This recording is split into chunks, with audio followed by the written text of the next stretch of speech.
I once served under a clergy person who we'll call Freddie. His wife, who we'll call Sarah, was an organist, which meant their respective ministries went together.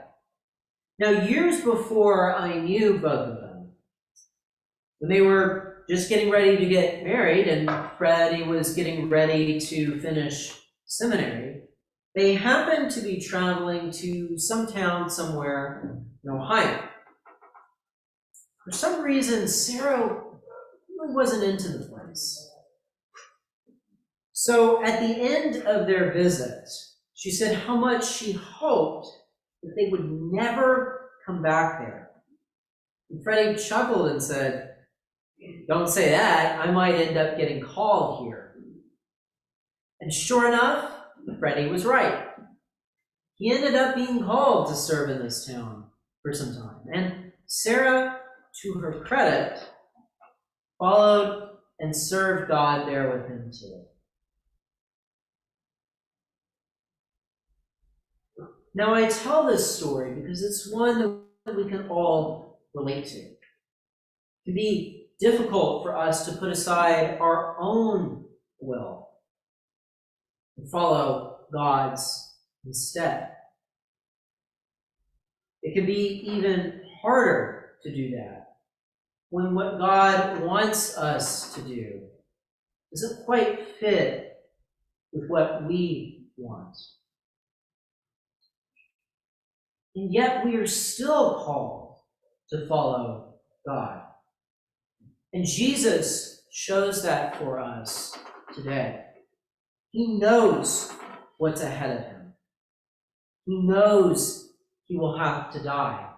And understandably, he doesn't want to. We hear the agony in Jesus' voice in the gospel today.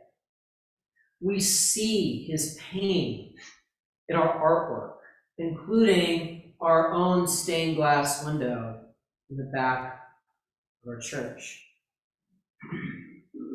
We understand Jesus' pain because it's how all of us would likely have felt too.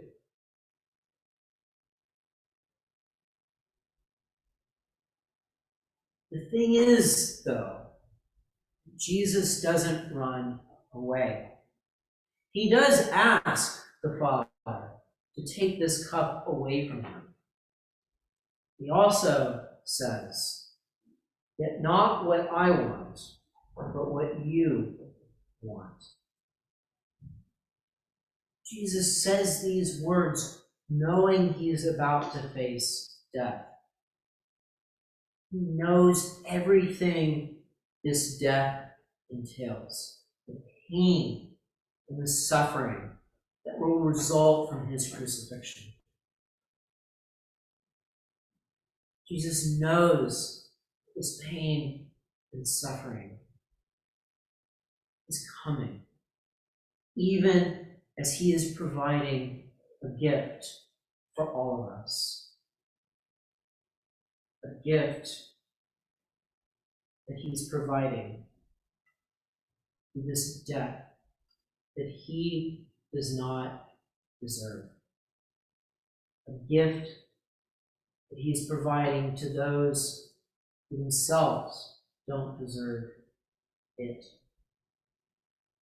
And yet, even with all of this, the death and suffering Jesus knows that's coming his way, he still has courage.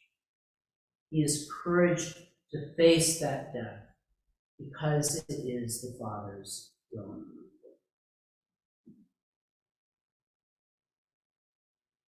Jesus, in the face of something that he does not want to face, that none of us would want to face either, he still goes forward to do the Father's will.